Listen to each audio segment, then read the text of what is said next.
V-Ray for Blender has finally arrived, and it's a game changer. From lighting to material, this update brings you the power of Hollywood level rendering straight to your fingertips. Today, I'll walk you through why V-Ray is set to redefine what's possible in your project. In this video, I'll explore exciting features of V-Ray for Blender, why it's a game changer, and what you need to know to get started.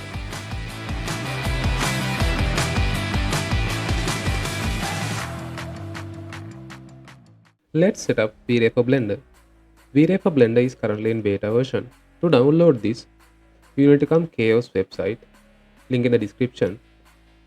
After loading this page, click Join Beta button. You will direct to sign up page. Enter your credentials and sign in. Then you can download V-Ray for Blender. After downloading that, install it. To use this, you need to install Blender 4.2 version. I think it's an LTS version. You can download and install it. In Blender, go to Edit, Preferences. In Add-on section, you can see V-Ray for Blender. Click the button and save as preference. Now everything is set up. You can come to Render. In Render Engine section, you can see V-Ray. Click that. If you are using V-Ray first time, click this button and sign up. After switching V-Ray, we can see new two buttons. First one is V-Ray menu. Second one, V-Ray frame buffer. This is a new cool tool that we can use to modify our final output before export that. In here, we can add filters and other stuff as well. And also we can see our render output details as well. We will talk about this in future video. In V-Ray menu, we got our usual render settings and Cosmos collection, Cosmos browser. We will talk about this later. Also, we got new camera setup and ton of different light setup as well. First, I'm gonna switch to render view. When we come to lighting, V-Ray comes with ton of light other than default light in Blender. V-Ray comes with rectangle light, mesh light, sphere light, sunlight and the sky. First, let's try this rectangle light. In light setting, we can see two different light mode, color and temperature. In here, we can adjust any color for our light and we can adjust our intensity of the light. In temperature mode, you will change your temperature value to low number like 2500 or 3000. You will get much warmer light like this. If you want to get much colder light, you can increase this number to 7000 or 8000. Then this way you can get much colder light setup. And here also we can change our intensity too. In V-Ray for Blender, V-Ray team did great job that bringing light link panel into light data tab. We can decide include exclude object in here. If you want to include any object, click the pen tool and select the object. This way you can select what kind of object you need to light up. This method is much better and much easier than default mode. In default mode, we had to move object panel and change the light link. In this way, we don't need to move between two panels. Okay, let's try another light source. Now I'm going to choose sunlight. You can see light settings are same as the rectangle light, but intensity is too high. I'm going to change this intensity to 0.01. In temperature panel, same as the last time, we can change our temperature, strength, color, everything as rectangle light. Let's try sun and sky. I'm going to bring down this sun intensity to low number. Now we can see our beautiful HDRI. In V-Ray, sun and sky light setup comes with dynamic HDRI that we can turn on our cloud or turn off our cloud. You can play with the settings like density, variety, seeds to adjust your sky.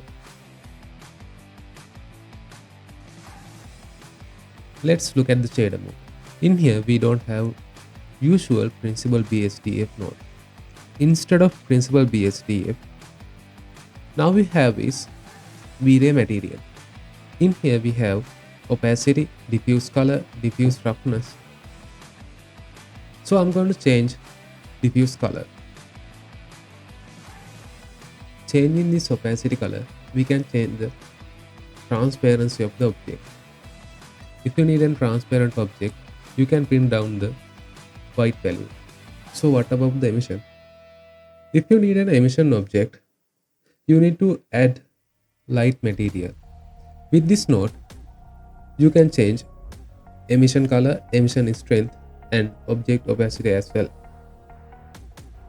If you like to bring textures into this material, in V-Ray, there are separate texture node section. In here, you can select what kind of material you need to create. I am going to select wood texture. Now we can connect our diffuse color. If you need to map the UV, V-Ray has two different nodes for that. I'm going to choose UV mapping. Let's connect this node.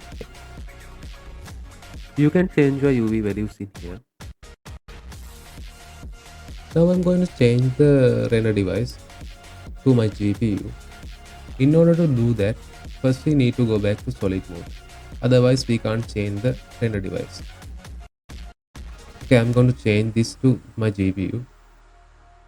In GPU section, you can select CUDA or RTX. If your GPU support CUDA cores, you can select CUDA option. V-Ray for Blender comes with new features and functionalities to improve your render. It also comes with free asset library. Select V-Ray button, go to Cosmos browser. In here, we got more than 3000 assets that we can use freely. But remember this, these assets only work with V-Ray. In here, we have furniture assets, accessories, lights, vegetations, vehicles, peoples. So when we come to materials, we got wood, metallic, roughness, decals, and huge material collection. And also we got some HDRIs that we can use.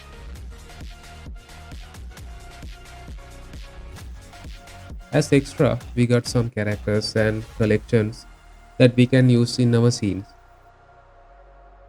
If you need to download any object or HDRI or material, simply you need to click this download button. After download complete, you can click this green button. This will automatically import this material or object into Blender. I'm going to import this HDRI. This light is too bright. I'm going to bring down this intensity value to 0.01. Let's set up our environment quickly. I'm going to import some materials from the asset library.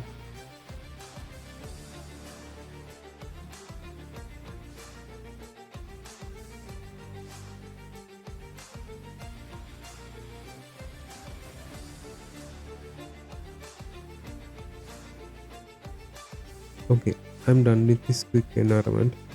I'm not going to change any render setting at the moment. Let's render the scene. Okay, I'm going to end this video, and this is how final render. In the next video, we will talk about much more advanced stuff about V-Ray render. See you guys in the next video. Thanks for watching.